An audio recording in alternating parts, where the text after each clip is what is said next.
Bienvenidos, este es un programa más de Observatorio Cultural. Y estamos hoy para hablar de un programa muy interesante que tiene que ver con lo que pasa más allá de la bici, un programa de ciclismo y cultura. Tengo conmigo a dos estudiantes de la Universidad Nacional Autónoma de México, de la Facultad de Filosofía y Letras. Santiago Iceta, bienvenido. Muchas gracias. Pablo Argüelles, bienvenido. Hola, gracias. ¿Por qué no empezamos por presentarnos? ¿Quiénes son y qué hacen en este programa? Pues yo soy, como dices, Pablo Argüelles, soy estudiante de Historia en la Facultad de Filosofía y Letras, voy en séptimo semestre y también soy fotógrafo y pues estuve en esta aventura que les vamos a contar hoy. Muy bien. Yo soy uno de los Santis, soy estudiante de Filosofía y Letras de Geografía. Yo ya acabé créditos, estoy acabando la tesis y también soy ciclista. Nos conocimos a través del triatlón y pues así fue que este proyecto empezó. Un proyecto muy interesante con 3 integrantes, nos falta otro de los Santis, como tú dices. Y me gustaría saber, antes que nada, descríbanos qué es el proyecto Al Niágara en Bicicleta y cómo nació. Ok, pues el proyecto nació, estábamos el otro Santi y yo, y pues ya llevábamos más de 7 años compitiendo en la escena del triatlón amateur aquí en México y pues siempre habíamos tenido ganas de hacer un viaje en bicicleta y como que los tiempos coincidieron y me acerqué y le dije, pues, ¿qué onda si nos vamos a Canadá en bicicleta? Y me dijo en medio de broma, pues vamos al Niágara en bicicleta, haciendo alusión a la canción de Juan Luis Guerra, y a mí se me pasó por encima y le dije, órale, vamos, y se sacó de onda y tomándolo primero de broma, pues empezamos a planear todo, ver cuánto iba a durar el viaje, disponíamos del verano porque pues teníamos que volver a entrar a clases, y un tiempo después pues le platicamos a Pablo, y pues ellos empezaron con el plan que a finales de diciembre, inicios de diciembre.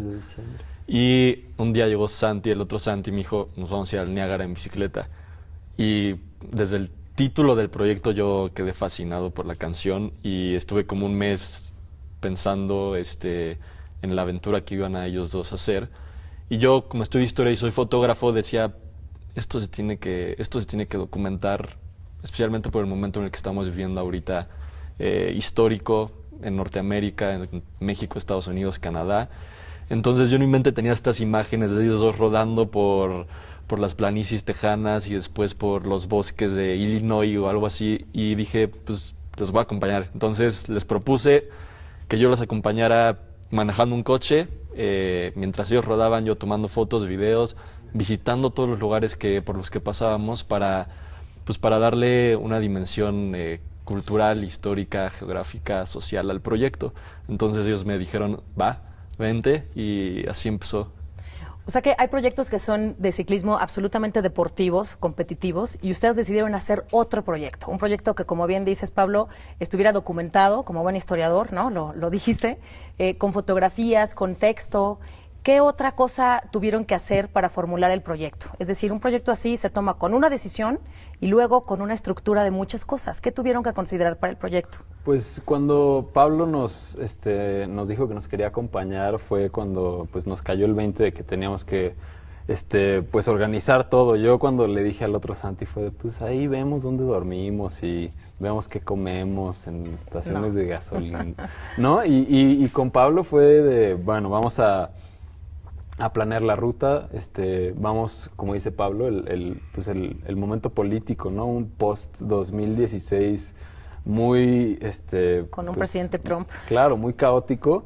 El saber que íbamos a pasar por el centro de Estados Unidos fue pues algo sumamente interesante a la hora de planear la ruta, porque dijimos, podemos no solo unir 6 parques nacionales, sino que podemos pasar por pues Estados Unidos desconocido, ¿no? No es el Estados Unidos de Nueva York, Los Ángeles, es el Estados Unidos que nadie conoce y que nos tomó por sorpresa en México y allá también a la hora de pues elegir un nuevo presidente, ¿no? Entonces fue ver permisos, ¿no? Se puede rodar en carreteras, no se puede, en cuáles sí, en cuáles no. Entonces estuvimos un día leyendo legislación, en todas se podía.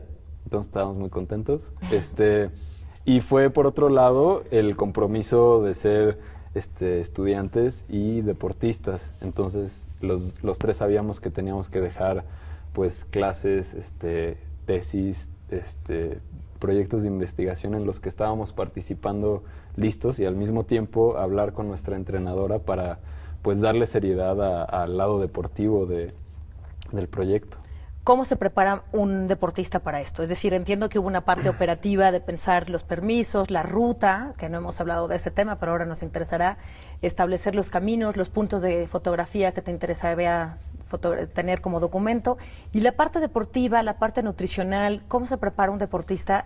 Porque hay que recordar que fueron 33 días de 3.500 kilómetros. Sí. Entonces son tiradas de más de 100 y pico kilómetros por día. Sí. ¿Cómo entrena a alguien para eso? Pues creo que habiendo ya tenido algo de experiencia en el triatlón y en el ciclismo, sabíamos que 100 y plus kilómetros ruedan de la lengua muy fácil, pero a la hora de la hora son pues más de 5 o 6 horas, sabiendo que al día siguiente te tienes que despertar y hacer lo mismo. Entonces, pues ya sabíamos lo que implica preparar un día o 2 días de rodada, pero fue hablando con la entrenadora que pues nos dimos cuenta que iban a ser jornadas de entrenamiento de 4 horas diarias. Entonces desde principios de enero hasta que nos fuimos estábamos entrenando 4 horas diarias, mezclando ciclismo con remo bajo techo, algo de gimnasio.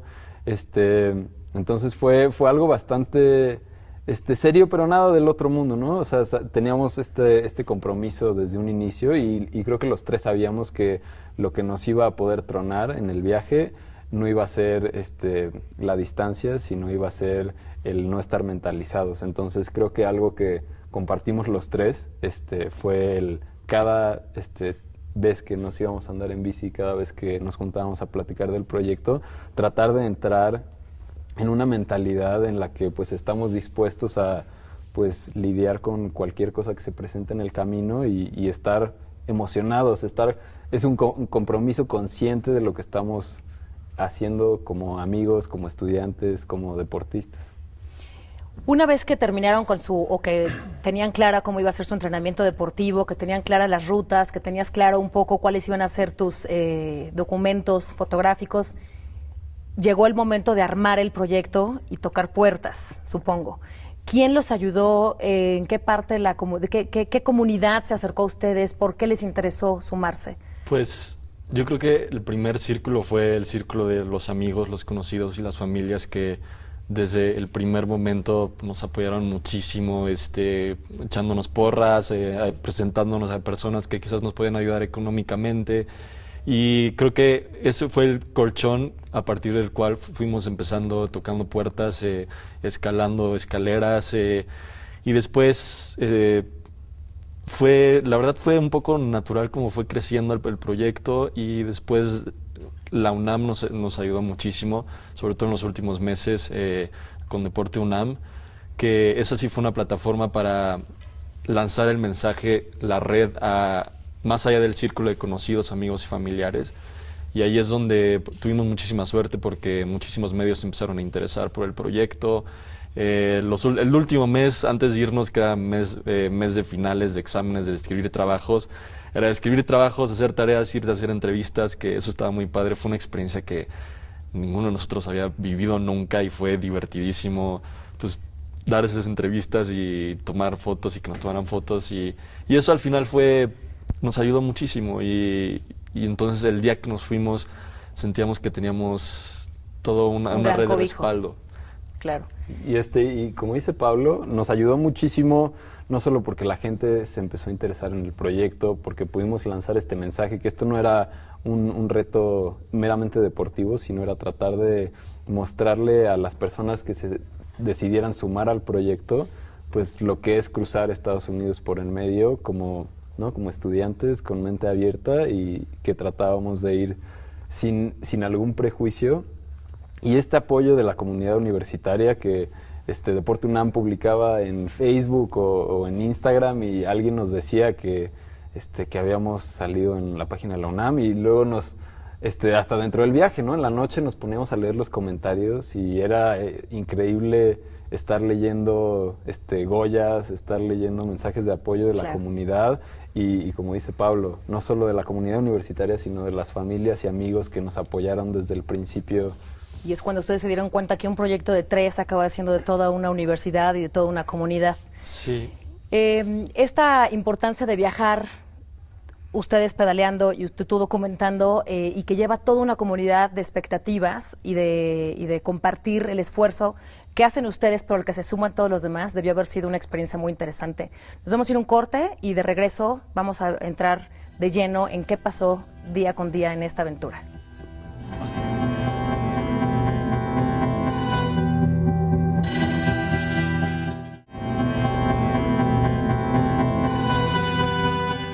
Bienvenidos, estamos de regreso en el Niágara en bicicleta. Estamos hablando con Santiago Iceta y con Pablo Argüelles sobre este proyecto de bici y cultura que se llamó el Niágara en bicicleta. Ya habíamos hablado de qué fue lo que tuvieron que preparar, cómo se les ocurrió la idea, cuáles son las rutas que tenían que seguir, rutas en el sentido más amplio, las planeaciones que tuvieron que seguir. Llegó el día de partir. Ya habían ustedes entrenado, ya habían conseguido los apoyos, ya habían hecho toda su preparación. ¿Qué pasó cuando ustedes decidieron cerrar su maleta y empezar a rodar? ¿Dónde empezaron?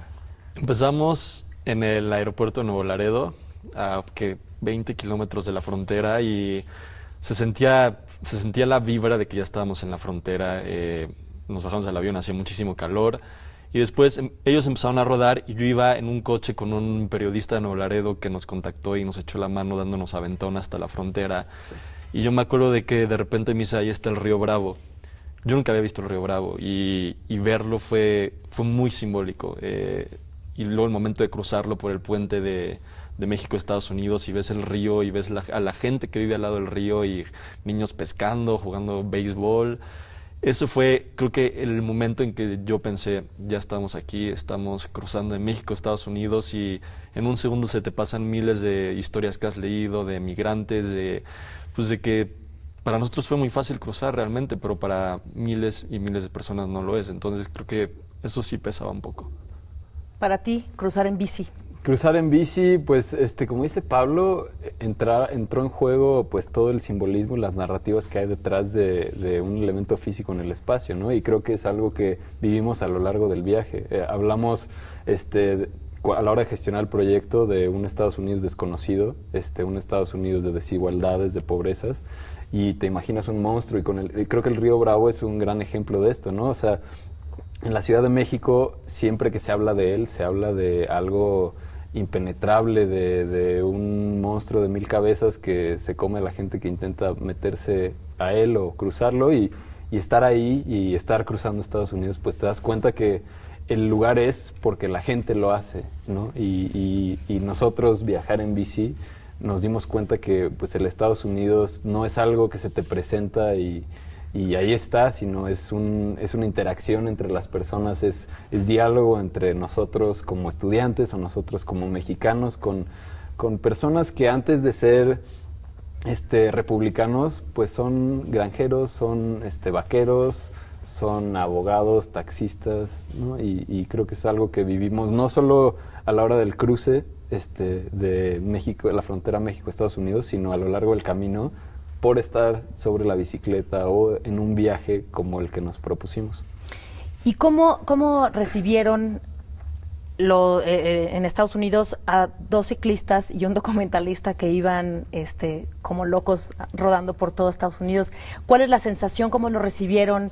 ¿Qué anécdotas tienen sobre episodios que hayan vivido en esos días? Pues creo que íbamos un poco preocupados por cómo nos iban a recibir la gente, y fue sorprendente cómo todos fueron increíblemente amistosos con nosotros, interesados. Nos preguntaban ¿a dónde van? Y pues vamos a Canadá, y nos decían, están locos, y se reían, y eran pláticas muy chistosas, y en esas pláticas te olvidabas de que si ellos habían votado por él o por ella, y si nosotros éramos mexicanos. Era contacto de persona con persona, y eso te hace reflexionar y analizar todos estos discursos que vas escuchando y que hemos estado escuchando, que en gran medida son muy superficiales, demasiado superficiales, y que no van más allá, que no buscan las complejidades que nos unen. Entonces, eso fue muy agradable. O sea, y creo que nos dimos cuenta de que nosotros hablábamos de los estereotipos que se creaban del otro lado y nos dimos cuenta que a la hora de llegar allá, nosotros traíamos una carga brutal de información que, pues a la hora de interactuar con las personas, no decíamos, coincidía. ¿qué es esto, no? O sea, sí, exacto, no hacía sentido. En muchas ocasiones llegábamos a un restaurante del pueblito de 150 habitantes y todos se nos quedaban viendo, pero pues si te pones a pensar en la historia de ese pueblo, cuando han llegado 3 personas en licras, todos sudados, llenos de sal, a pedir algo de comer, ¿no? Entonces la gente se te queda viendo y empieza a pensar, saben que somos extranjeros, ¿no? Y pues a la mera hora es gente que nos ofrecía ayuda, que nos echaba porras, que como que se sumaban a lo que estábamos haciendo, ¿no? Preguntándonos, diciéndonos a dónde ir, qué ruta tomar, y preguntándonos del viaje, ¿no? Interesados. Sí. Entonces ustedes a lo largo de todos los 130 más o menos kilómetros que hacían en el recorrido, se sorprendieron de que el estereotipo no coincidía con lo que ustedes prevían, ¿no? O que tenían un estereotipo que no coincidía con la realidad de ayuda y de amabilidad. Pero, ¿qué aprendieron de ustedes mismos? Es decir, son muchas horas para ti, Pablo, manejando solo en el coche y pensando estrategias de documentar fotográficamente y de hacer crónicas en redes, que no hemos hablado de eso, pero nos puedes comentar. Y tú, Santiago, los dos Santiagos, horas y horas en la bicicleta, ¿qué te venía a la mente? ¿Qué te inspiraba? ¿Qué te hace seguir adelante? Pues muchas veces era, ¿dónde vamos a desayunar? Muchas veces era pensar en los entrenamientos que habíamos hecho, en los mensajes que nos llegaban en la mañana de dónde están, por qué no han subido nada a las redes, porras de nuestras mamás que abrieron sus cuentas de redes sociales, y pues el saber que íbamos a llegar a desayunar y pasara lo que pasara en el camino, nos íbamos a quitar el casco, íbamos a estar 3 amigos, ¿no? Compartiendo unos huevos revueltos, ¿no? ¿Y hubo alguna experiencia de autores, de música, alguna cosa que les inspirara, que los acompañara en el camino? Sí, desde antes y durante el camino. Pues yo cuando ellos me platicaron del viaje, yo inmediatamente pensé en el Mississippi, en historias de Tom Sawyer o en las grandes novelas de road trips, desde Jack Kerouac hasta películas. Entonces, todas estas son imágenes de la cultura estadounidense que nos llegaban a nosotros y verlas ahí. El día que vimos el Mississippi, yo me emocioné muchísimo, porque es, creo que, el río simbólico de Estados Unidos y detrás de él hay tantas historias tristes de la esclavitud en Estados Unidos, historias pues más modernas. Entonces todo eso influía y mientras yo iba en el coche yo trataba de escuché muchísimo Bob Dylan, que eso me inspiró muchísimo, pasando por pueblitos y después también mucho blues, sobre todo en el sur. Había días que Pablo estaba tan inspirado que estaba en el tráfico y se ponía el siga y él se quedaba ahí. Nosotros pasábamos en bici, volteábamos a ver quién no se movía y era Pablo viendo a la nada. Escuchando blues. Sí, y creo que tantas horas en el camino, más que conocer otro país, fue, o sea, horas de introspección, horas de conocernos. Los 3 creíamos que pues ya amigos de 8 años para atrás y nos dimos cuenta que pues no sabíamos nada del otro, ¿no? Y fueron pues horas en la bici y horas buscando dónde comer y horas buscando dónde dormir y pasando experiencias de que poníamos las casas de campaña en hormigueros y nos teníamos que subir a una mesa a acampar o un panal de abejas perseguía a Pablo que se le cayeron los lentes abajito del panal. Experiencias que te sacan de tu zona de confort y que te dejan pues llevar una relación de amistad a algo mucho más allá, y creo que es de lo que más nos quedamos los 3 después del viaje, ¿no? De haber compartido esa experiencia con una serie de amigos fraternales. A ver, hablas un poco de los momentos difíciles del panal y demás. ¿Cuáles fueron los peores días y cuáles fueron los mejores en esta experiencia? Yo no sé si podría hablar de un peor día, pero sí de momentos quizás que involucraban 3, 4 días donde pasamos por lugares abandonados, vacíos, pueblitos en medio de la nada, y que emocionalmente sí te arrancaban toda la emoción que tú traes y porque ves, como decíamos, ves otro Estados Unidos. Ya no estás viendo las grandes fachadas que son las luces y los colores. Y Estados Unidos no glamuroso. Exacto, y pues ves muchísima pobreza, una pobreza muy diferente a la mexicana, pero pobreza a fin de cuentas. Y eso sí, a mí sí me pegó mucho, sí me deprimí un par de días porque pues ir pensando todo eso y lo que ves y yo leía muchas crónicas y me gustaba leer mucho de historia de Estados Unidos mientras estaba ahí y relacionar lo que estaba viendo con el pasado y con las cosas que estamos escuchando últimamente, las tensiones raciales que en Estados Unidos las ves presentes, ves muchísima segregación. Creo que entre Texas y Pensilvania, el resto, a excepción de las ciudades, solo vimos población blanca en Estados Unidos, es decir, que las poblaciones negras y latinas solo viven en las ciudades.